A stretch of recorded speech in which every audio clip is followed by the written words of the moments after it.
নমস্কার প্রিয় কৃষক ভাইরা, আপনারা দেখছেন আপনাদের প্রিয় কৃষি বিষয়ক YouTube channel agriculture helper Bengali.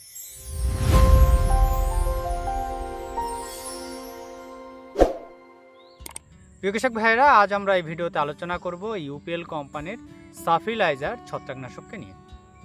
আজ আমরা মূলত এই ভিডিওতে এই সাফিলাইজার ছত্রাকনাশকের টেকনিক্যাল, এর কার্যকারিতা, এর ব্যবহার বিধি, ডোজ, এটিকে কিভাবে ব্যবহার করা যাবে, এ টু জেড এই ভিডিওতে আলোচনা করব।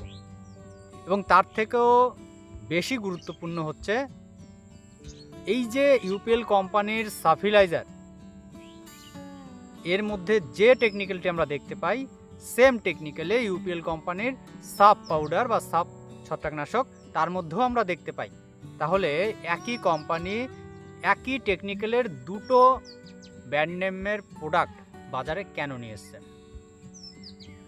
তো সবার প্রথম যদি আমরা আলোচনা করি এর মধ্যে থাকা টেকনিক্যাল নিয়ে, এর মধ্যে আমরা যে দুটি টেকনিক্যালকে দেখতে পাই সেটি হচ্ছে আপনার কার্বনডাজাইম 12%, ম্যাঙ্কোজেব 63%। এই একই টেকনিক্যাল, একই সেম টেকনিক্যালে আপনারা সাব পাউডারের মধ্যেও দেখতে পাবেন। তাহলে এর মোড অফ অ্যাকশনটা কি? এর মোড অফ অ্যাকশন হচ্ছে আপনার ডুয়েল মোড অফ অ্যাকশন। এই আপনার কার্বনডাজাইমের মধ্যে সিস্টেমিক অ্যাকশন এবং ম্যাঙ্কোজেবের মধ্যে কন্টাক্ট অ্যাকশন দেখতে পাওয়া যায়। এখানে যেহেতু দুটি technical, dual mode of action, তাই এর যে কার্যকারিতার রেজাল্ট সেটা কিন্তু আমরা দুদিক থেকে দেখতে পাবো। প্রথমত গাছের সিস্টেমের মধ্যে প্রবেশ করে ছত্রাককে দমন করতে পারে, এবং যদি গাছে ছত্রাকের আক্রমণ হয় তো সেক্ষেত্রে কি করবে না, ছত্রাকের সংস্পর্শে আসা মাত্রই সে ছত্রাককে দমন করবে। তাহলে এই যে সাফিলাইজার, এটি কি কি ধরনের ছত্রাককে দমন করতে পারে? এটি ধানের ক্ষেত্রে যেমন ব্লাস্ট রোগ, আমাদের বিভিন্ন ফসলে আলু, টমেটো যেরকম ব্লাইট, লিপ স্পট, বাদামের ক্ষেত্রে টিক্কা, কলার ক্ষেত্রে সিগাটোকা। এটা প্রাথমিক অবস্থায় সিগাটোকাকে দমন করতে যদি প্রাথমিক অবস্থায় একদম শুরুর অবস্থায় ব্যবহার করা যায় তাহলে সেক্ষেত্রে রেজাল্ট পাওয়া যায়, কিন্তু যখন একটু বেশি পরিমাণে হয়ে যায় তখন সেক্ষেত্রে ভালো রেজাল্ট পাওয়া যায় না। এছাড়া বিভিন্ন ধরনের যে পাতায় আমরা স্পট রোগ দেখতে পাই সেগুলোকেও দমন করতে পারে। এইবার যে বিষয়টা বলবো সেটা হচ্ছে এর ব্যবহার বিধি। মূলত এটা কোম্পানি রিকমেন্ড করে থাকে, সেটা হচ্ছে সয়েল অ্যাপ্লিকেশনের জন্য। এটি ওয়েটেবল পাউডার ফর্মে পাওয়া যায়,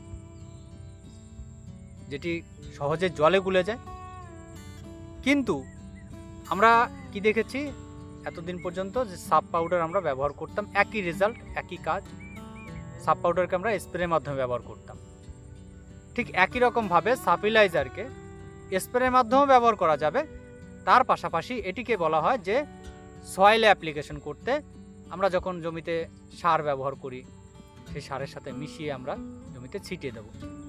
এর ফলে কি হবে, মাটিবাহিত যে সকল রোগ বা যে সকল ছত্রাক আছে তাদেরকে দমন করবে।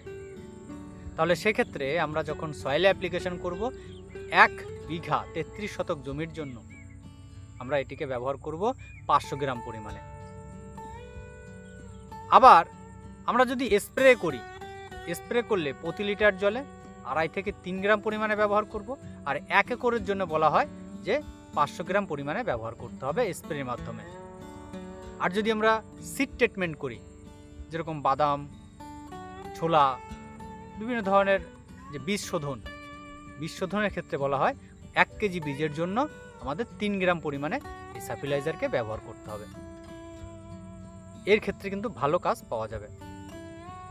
এই যে বিশেষ করে আমি নিজে সাফিলাইজারটাকে ব্যবহার করেছিলাম, সে অভিজ্ঞতাটা বলে দিই একবার, তাহলে কী হবে আপনারা অনেকটা বুঝতে পারবেন। সেটা হচ্ছে কলাতে ব্যবহার করেছিলাম বর্ষার ঠিক আগের মুহূর্তে, কারণ বর্ষার সময় সিগাটোকা রোগের আক্রমণ হয়।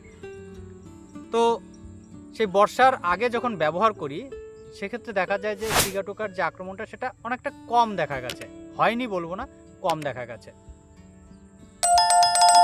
তো যাই হোক, তো আমরা মেনলি যদি সাফিলাইজারকে ব্যবহার করি তাহলে আমি বলবো আপনারা সয়েলে ব্যবহার করুন।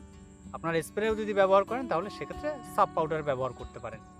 কারণ সাব পাউডার বাজারে দাম কিছুটা কম সাফিলাইজারের তুলনায়। 500 গ্রাম সাফিলাইজারের দাম আপনার পড়বে প্রায় 350 থেকে 400 টাকার মধ্যে। এবার যে বিষয়টা, এই যে আমরা দুটোর পার্থক্যটা কিন্তু জানলাম, তাহলে এখানে আরেকটা বিষয় হচ্ছে, সেটা হচ্ছে মার্কেটিং, কোম্পানির একটা মার্কেটিং। সাব পাউডার যেটা আমরা অনেক দিন যাবত দেখে আসছি, এবার একই টেকনিক্যালকে সামনে রেখে কী করছে, নতুন একটা ব্র্যান্ড নেম বা প্রোডাক্ট নেম বাজারে লঞ্চ করলো। তার মানে কি, এটা একটা নতুন। অনেকেই আমরা টেকনিক্যাল দেখে আমরা কোনো কীটনাশক বলুন, ছত্রাকনাশক বলুন, এগুলো নেই না। আমরা কি করি, আমরা একটা প্রোডাক্টের নাম দেখি যে এই নাম, এই নামটা আমরা যখন ব্যবহার করছি না, এইটা ভালো কাজ করছে, এই প্রোডাক্টটা ভালো কাজ করছে। কিন্তু টেকনিক্যাল যদি আমরা দেখব আমরা সাপ এবং সাফিলাইজারের মধ্যে একই, সেম টেকনিক্যাল। তো দুটোর কোনোটারই কিন্তু পার্থক্য নেই। তাই আপনারা আপনাদের হাতের কাছে যেটা পাবেন, আমি বলবো না যে সাফিলাইজারই নিতে হবে।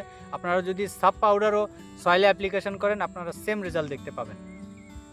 এমন নয় যে সাব পাউডারে আলাদা রেজাল্ট দেখতে পাবেন বা কম রেজাল্ট দেখতে পাবেন, এমনটাও কিন্তু নয়। তবে হ্যাঁ, সাফিলাইজার যেহেতু নতুনভাবে বাজারে নিয়ে আসা হয়েছে, তো এর মধ্যে কিছু এক্সট্রা ইনগ্রিডিয়েন্ট অবশ্যই দেওয়া আছে, যার কারণে কোম্পানি সেটা রিকমেন্ড করছে যে আপনারা সয়েলেই ব্যবহার করুন। তো প্রিয় কৃষক ভাইয়েরা, এটি কিন্তু কোনো প্রমোশনাল ভিডিও নয়, আমি কিন্তু এর প্রচার করছি না, শুধুমাত্র আপনাদের ইনফরমেশন দেওয়ার জন্য ভিডিওগুলো করা। তো যদি ভিডিওটি ভালো লাগে, যদি ভিডিওটি দেখে আপনাদের কিছুটা হলে উপকারে আসে, তাহলে ভিডিওকে অবশ্যই লাইক করবেন, ভিডিওটি শেয়ার করবেন, আর কেউ জানা থাকলে অবশ্যই কমেন্ট করে জানাবেন। তাহলে যে পর্যন্ত দেখা হবে পরবর্তী ভিডিওতে। নমস্কার।